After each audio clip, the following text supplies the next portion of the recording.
朝早8點01分，香港電台最新一節風暴消息。8號西北烈風或暴風信號現正生效，預料本港吹西北風，平均風速每小時63公里或以上。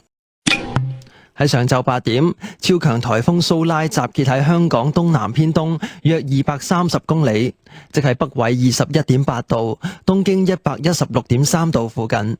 預料向西北偏西移動，時速約10公里，移向珠江口一帶。蘇拉嘅眼壁完整，環流緊密。隨住蘇拉繼續靠近本港，今日稍後嘅天氣將會急速轉壞，有狂風大驟雨，風勢猛烈。8號烈風或暴風信號會喺今日大部分時間維持。按照現時預測路徑，蘇拉會喺今晚至到聽朝相當接近本港，喺香港以南100公里內掠過。天文台會視乎本地風力變化，評估係咪需要喺黃昏前後發出更高熱帶氣旋警告信號。受風暴潮影響，沿岸低洼地區嘅水位今晚將會急速上升，可能出現嚴重水浸。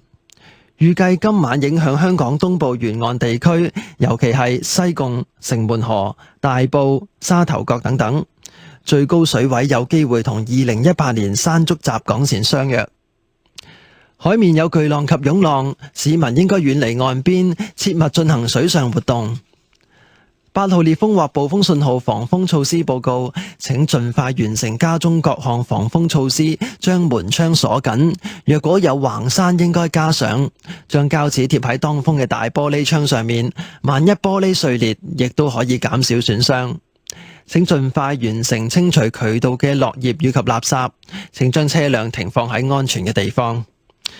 有關最新嘅天氣消息，請留意香港電台喺15分、30分、45分以及踏正嘅風暴消息報導。8:01 in the morning, Hong Kong Observatory's latest typhoon update. The number 8 northwest gale or storm signal is in force. This means that winds with mean speeds of 63 km per hour or more are expected from the northwest quarter. At 8 a.m., Super Typhoon Shaola was centered about 230 kilometers east-southeast of Hong Kong, which is near 21.8 degrees north 116.3 degrees east, and is forecast to move west-northwest at about 10 kilometers per hour towards the vicinity of the Pearl River estuary. Shaola has a well-defined eye wall and compact circulation. As Shaola continues to edge closer to Hong Kong, weather will deteriorate rapidly later today. There will be heavy squally showers and violent winds. The gale or storm signal number 8 will remain in force for most of today.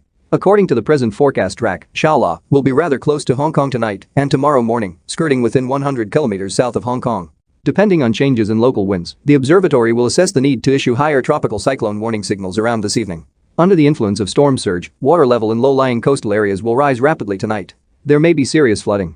It is expected to affect the eastern coastal areas of Hong Kong tonight, especially Sai Kung, Shingmun River, Tai Po, Sha Tau Kok, etc. The maximum water level may be similar to that when Mangkut hit Hong Kong in 2018. Seas will be high with swells. Members of the public are advised to stay away from the shoreline and not to engage in water sports. For the precautionary announcements with number 8 signal, complete all precautions in your home. Lock all windows and doors, insert reinforced shutters and gates if they are available. Adhesive tape fixed to large window panes in exposed positions will reduce damage and injury by broken glass. Drains should be cleared of leaves and rubbish as soon as possible. Park your car where it is safe. Please listen to Radio Television Hong Kong on the radio in every hours at 15, 30, 45, and o'clock for the latest weather information broadcast. And that's all for the typhoon update. 呢一節風暴消息報導完畢。